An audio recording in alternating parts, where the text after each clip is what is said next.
Oh my goodness. So let's get started. Welcome to the Spatial Creator Spotlight. I'm Nathan C.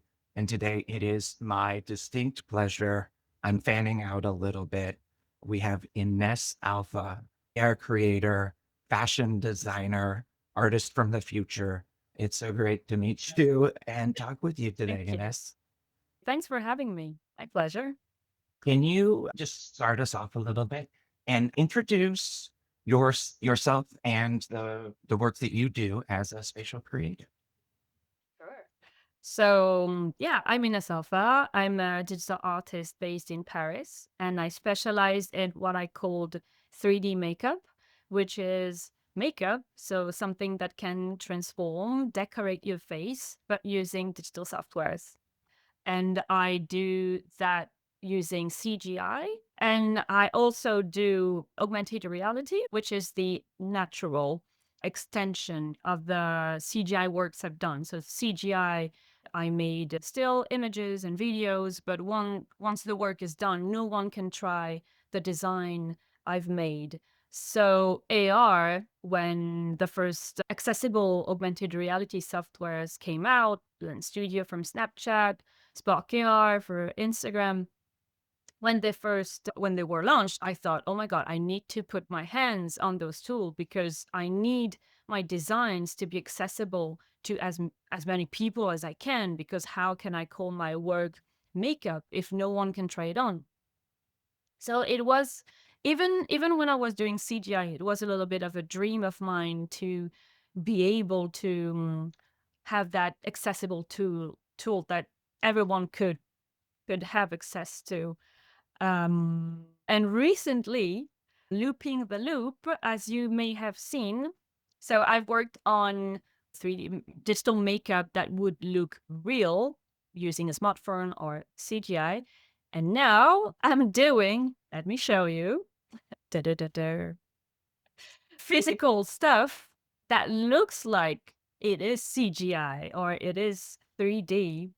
I think maybe the glossy one would even more look like it's, see, I'm wearing a filter right now, and I call this collection No Filter, as a kind of wink wink, poke to the time where the filters were in in trend and where they were not shut down by mid-up, unfortunately.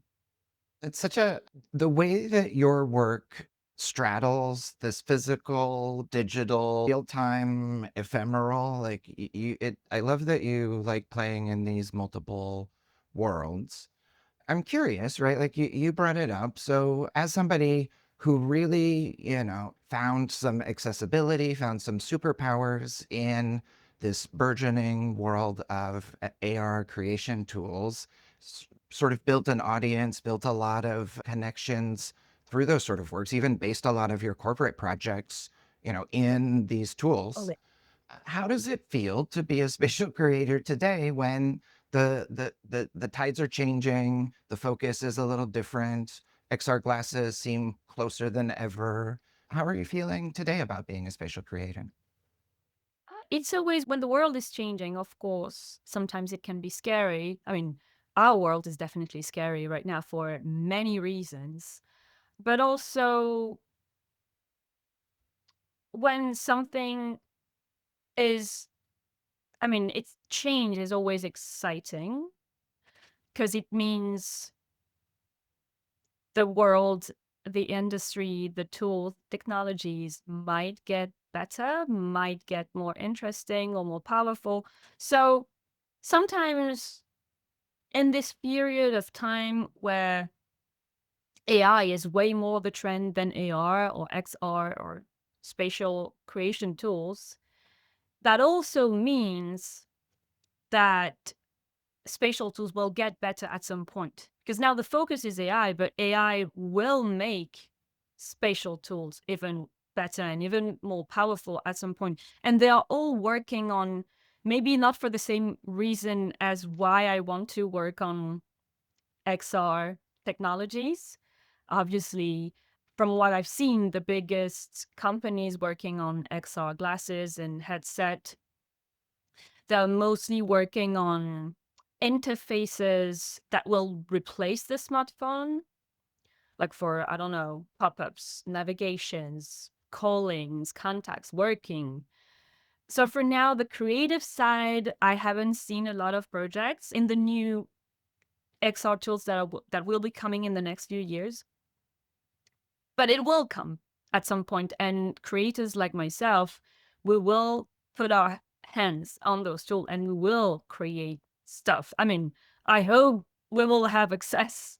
I'm sure they will make like an I mean, they or some developers will make an open source version or some software that we will have access to, and we will be able to develop our own vision of what XR could be in the best worlds. Let's talk about your vision. I like that you sort of brought up this idea. I've been battling trying to find the best descriptions for your aesthetic and like how it fits in many worlds, right? You've talked about CGI and the sort of liminal transparency being something that's really interesting. You also talk about like sea slugs and nudibranchs and like there's this like cutesy glowing like Mm. viscera that's like really alluring, but also maybe a little bit uneasy. Can you talk Totally. about the space that you like to embody and like the Oh. inspirations for how you approach Mm. wearable makeups? Well, I love that you described my work so well because I love that you said uneasy and viscera because most of the time people only see the cuteness, the gloss. It's not my work isn't disgusting per se. I would love to do disgusting. I think disgusting can be fascinating. I love morbid. I mean morbid to a certain extent. Obviously, and decomposition, for instance, or mold. Sometimes there's an artist that works on super colorful, moldy patterns and paintings. I don't remember her name, but I can look it up for you later. And it's just fascinating, and the textures and materials are so satisfying to look at. So in my work, I've always liked the combination, but I think it's also a reflection of my personality. When I love cuteness, but I also like weirdness and scary things, and like the little thing that will make the design or the object or the visual that will make the person slightly uneasy or as you said, or slightly weird, slightly disgusting. I remember some people said that my work, when I started like seeing glossy, weird, organic shape on people's faces, they were like, "Ooh, but don't you think? Do you think that's beautiful? That's weird." And I really thought, "No, that's just cute. What do you say that?" And now I understand because, as you said, that kind of looking, sluggish blob contaminating your skin. I'm obsessed by this movie, Existence, from the 2000s. And, they plug that device called the pod, and they plug it in your vertebra, in your back. And that scene is so disgusting, but for me, it's fascinating and very that the design of the blob of that pod is both wonderful design but also super disgusting. And I love the mix of the both because emotionally it creates something super interesting. So I really appreciate how you described my work. You described it very well.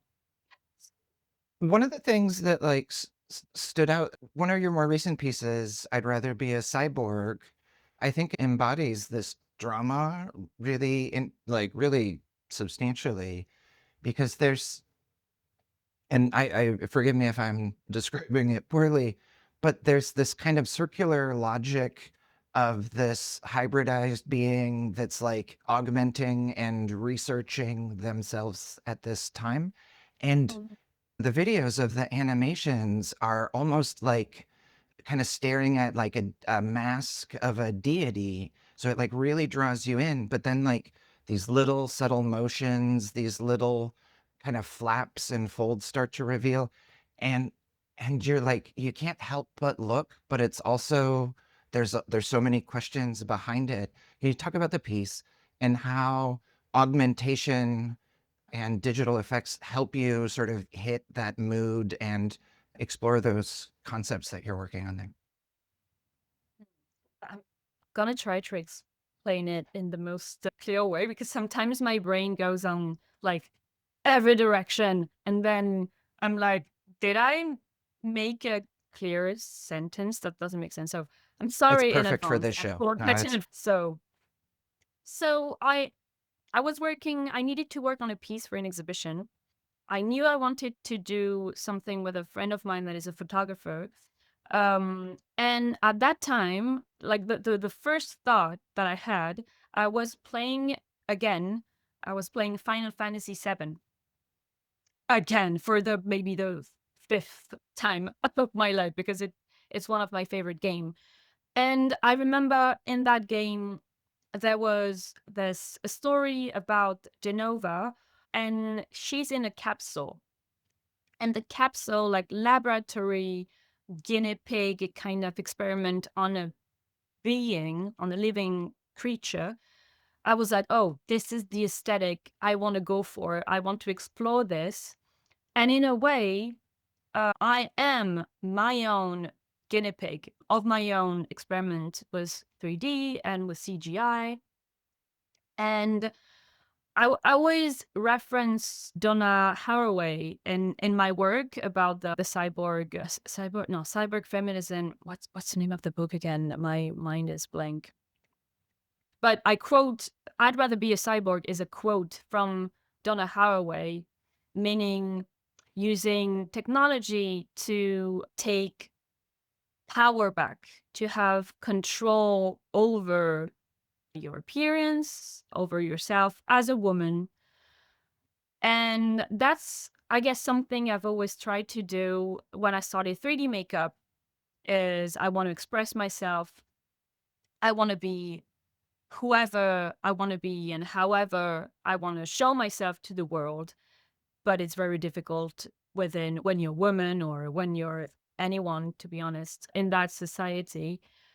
But on the digital realm, I can transform myself however I want and find people who will appreciate it.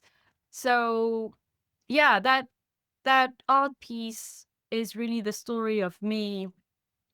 I'm looking for a word that I don't find, but it's yeah, trying to gain power back my own body and my own appearance against patriarchy and male gaze using my own tools, which are digital. And then the design is more about the joy and the pleasure of designing in the 3D space because really I sketched some design, but I really wanted to make something that is the combination of everything that I love, meaning cyborg, aesthetic, something futuristic, organic, slightly disgusting, and nudibranch, jellyfish, sea creatures. So yeah, I think I said everything. Oh, that's gorgeous. And it's this idea that like AR layers and like a digital identity could help you take power back or help you show up more like fully as a sum of all of your interests is blowing my mind because I often talk about the reason why I'm so excited about everyone having all day wear lightweight AR glasses is Mhm. that I found like a personal expression in augmented filters that gave me the ability to like show up in ways that I had never imagined. And like, I can't wait for, to be able to wear like some of your filters, some of your, multiple reality artworks as, accessories, as makeup, as physical makeup. And for people to see and to like perceive me in how I feel when I look through those filters. Like I they give me an interesting power as like a user, and I want to like be able to show up like that more. So I love that the origin of that piece has a Thank you so similarity. much. One of the things that like I am just thrilled about, and I think is spatial creators, artists who can work in these multiple physical and digital realities are really some of the most valuable educators, pathfinders, guides between this technology, which has so much possibility, and like the businesses and brands and fashion houses that want to be on the cutting edge, who want to be engaging with people, who want to be, pushing these boundaries. Like I was looking, through your resume, and like the number of iconic brands, the like memeable, fashion houses.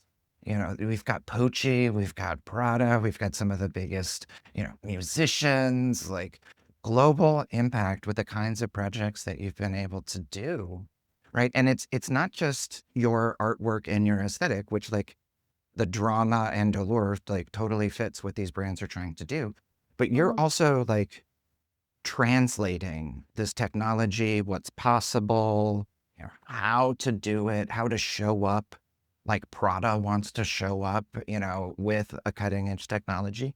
Can you talk about this Prada project? Was this like really got my attention? But like, if there's another brand you want to talk about, can you talk about what it's like working, with some of these outstanding, global brands, and what's your approach to like helping them, get to a common understanding about creating these new interfaces, these new modalities? Working with those kind of brand was truly special, especially because first, I was really lucky.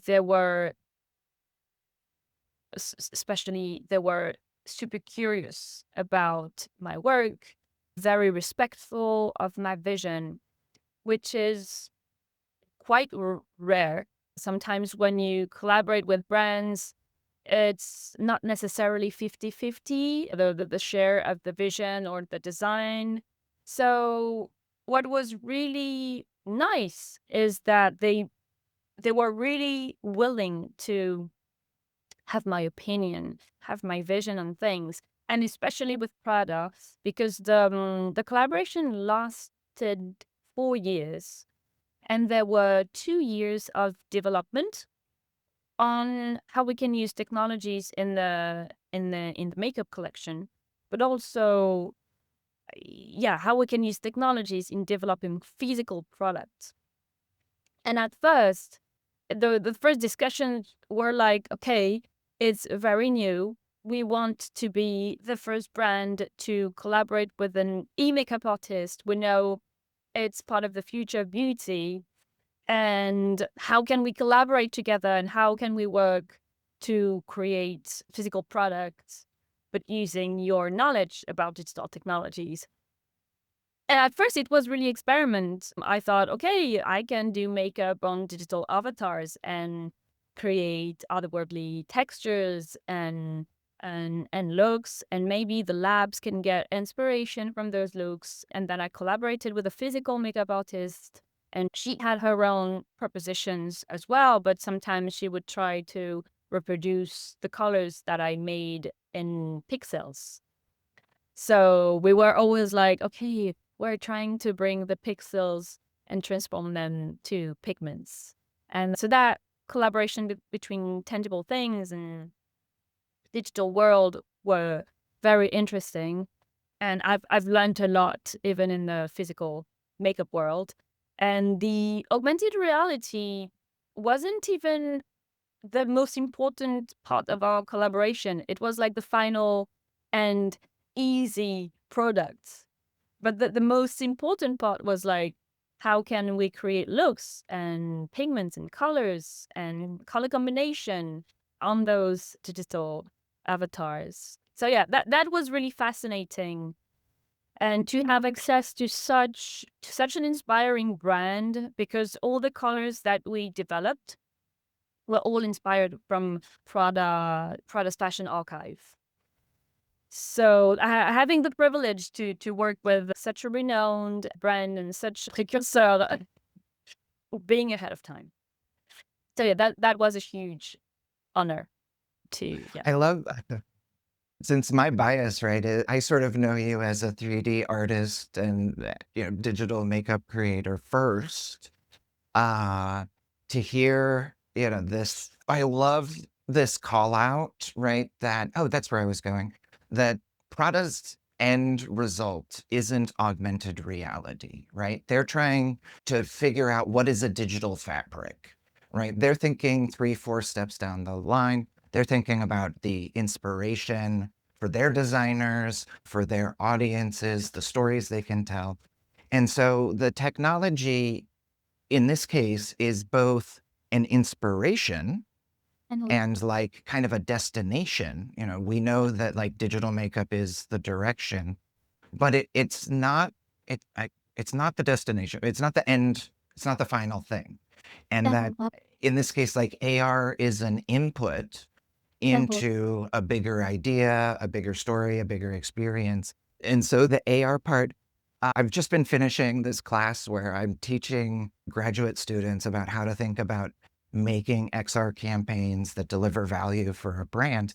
And so this idea that the XR part, because there was so much creative collaboration, because there was all of this aligning around how do these things drive value for this brand? How does it relate to the history, the IP?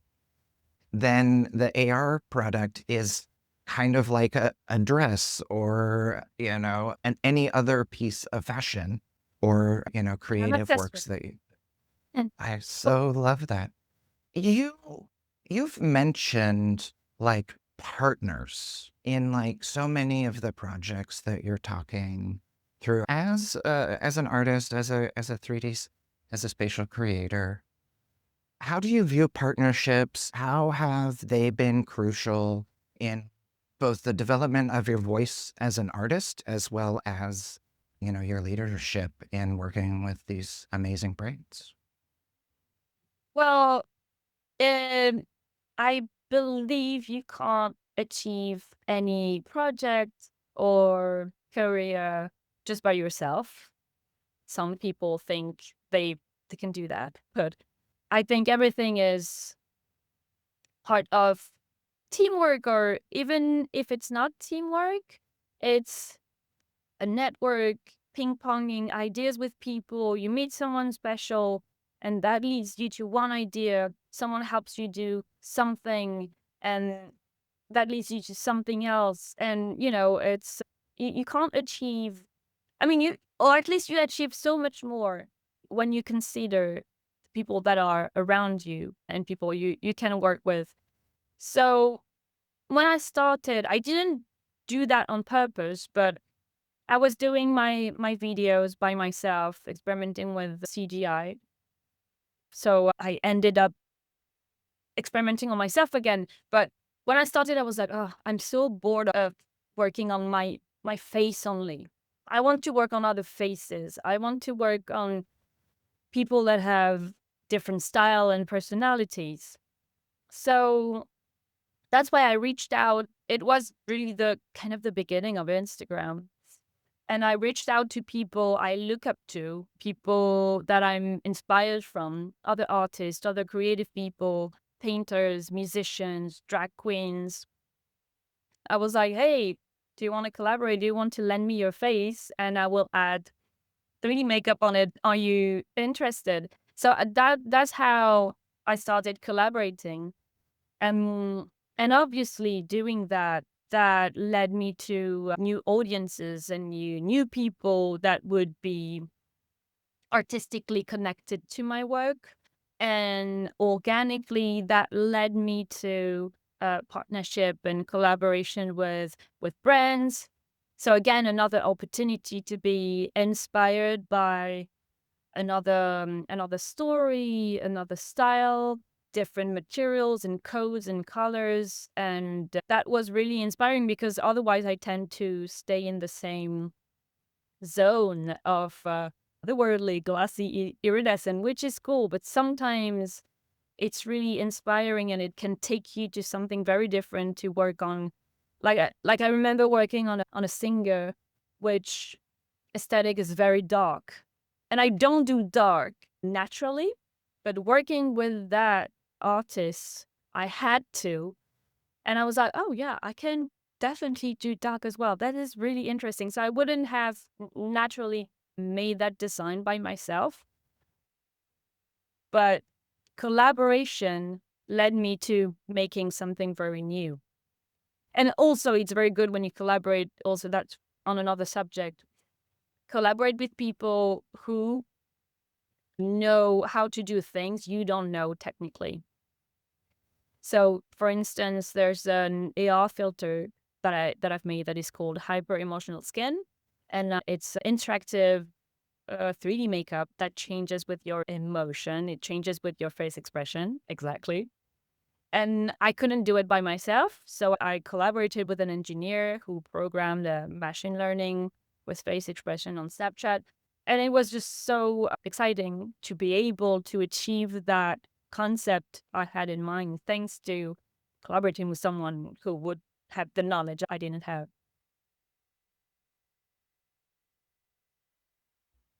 I'm so glad you brought up that particular project. I was thinking through, right, what if your makeup could share your emotions on my like train ride in today? And it actually got me thinking, or I tend to think that I'm like about radical transparency and honesty, but I also, like I'm in a co-working space and like the idea of like, what if I met somebody and I was having a bad day? Do I want them to see that my emotions are in turmoil, or am I gonna like try to lie to my makeup? It was like, I wasn't expecting an AR filter to like pose some ethical dilemmas in my day, but it happened. I mean, unfortunately, that AR filter cannot detect subtle emotions, and usually Yeah. emotions are subtle. Like if you stumble upon someone you don't want to talk to, they might not notice it because you will mask and pretend everything is fine when you Yeah. just want to go back home. But one day, maybe, I don't know if that's a good idea for experiments and for artistic purpose. Of course, I want to explore more of that interface between what's outside and what's inside, what you want to show and what you want to reveal and what you want to hide. Hopefully the technology will allow more subtle explorations. I haven't published it, but it's an old project I made in collaboration with two other artists, one programmer and one other artist. And it was on a body. And the idea was that if you feel introvert, your whole body will cover in spikes. And if you're okay to interact with people, your body will be covered with bubbles. So you don't have to tell anything, but you can show, like, I'm open. No, I'm not open. And people, you won't have to have that moment of embarrassment where you're like pretending everything is fine, but you want to cry. See, that's why we need all day, lightweight AR glass. Ines, Maybe, I'm but having also, sometimes I'm thinking maybe we should learn how to communicate properly and not be scared of saying the truth and be transparent and, tell people no hard feelings. But today, I can't communicate with anyone. Love you, but not today. I don't know. I can't argue with that. Ines, I'm having way too much fun, but I don't want to keep you too far into your evening. Sorry, I I'm being very talkative. This is like my dream for these conversations. There was a whole bunch of things about like the struggles of being a lonely artist and this idea of like asking people, "Can I borrow your face?" Like, oh my gosh, I just have to comment like such gold. You had some really great advice about what it takes to, be ambitious, to do big projects, and to partner. I'm curious where you are now in your career as an artist, as an innovator, as a futurist, and, designer.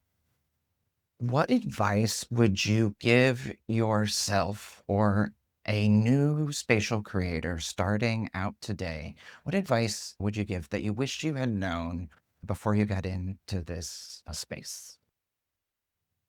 Well, I don't know if it's an advice I wish I had known, but it's more of an advice I'm constantly repeating myself. That advice is like, don't try to control everything. Chill. Try to enjoy what you're doing as much as you can, because joy and pleasure will lead you to what you need to do, and will lead you to the best version of the project that you're gonna achieve. And also accept failure. I This is really cheesy as well, but part of the control part of my personality, control is really in my DNA, and it's hard. Oh my god, chill. Otherwise, you will get back pain for trying to control everything. And then my moon in Gemini is like, no, I need to try everything. I need to try the software. I need to try this new technology. I need to do another project. This is not the right project. We need to experiment more. And so my brain is a bit crazy. So yeah, my advice is try not to control everything. Breathe, experiment, play, and the rest will follow organically. I mean, in a normal environment, if you have a roof on your head, that should help. I love that. You started in one direction that I was totally excited when you said, I keep repeating myself because I love to see how an artist like iterates within their voice, within, the sort of visual language that they create. And I think this is something that you do well and probably why you have hundreds of thousands of followers on Instagram, right? Because you don't have to make dramatic, giant changes to be compelling, to learn, to grow quickly. So I was so excited for that direction. And then to bring it back to like find that joy, go slow, be open to the journey. Also incredibly valuable advice. I think so Yeah. often, right? Like the image of a creative is this, sort of tortured worker who is like always, hustling on their passion. I wouldn't Uh, recommend tortured exhaustion. Amazing. That'll be the takeaway from our talk today. Take a nap. Yeah. But it's true that's like a fantasy in our culture, that to be an artist and to be creative, you have to be tortured and traumatized. Part of that culture, and the symptom of the result of that culture is burnout. And also just not being happy with what you produce because you're so much focused on performing that you can't create properly if you put pressure on yourself to post 3 creative work a day. You can't innovate. You will just iterate. And there's so much, I don't know if iteration is the right word, but there's so much visuals, creativity nowadays. It's almost like you've eaten too much. We're just biological creatures and we're humans, so sometimes we need to chill and rest and consume less, because the more you consume, the more your stomach is gonna hurt. So I think it's really important, and it's a real struggle nowadays. And I, I'm trying to be optimistic that our society will slow down, but apparently it's not the direction it's going. But I guess it's also our responsibility to try to slow down. It's an act of rebellion now to slow down. Joy is an act of rebellion. Absolutely. And one would argue, historically, even, it's pretty clear that in times of turmoil, in times of confusion, it is the artists, it is those empathic makers who can translate ideas and like show us futures that we're having a hard time imagining ourselves. In this, Thanks.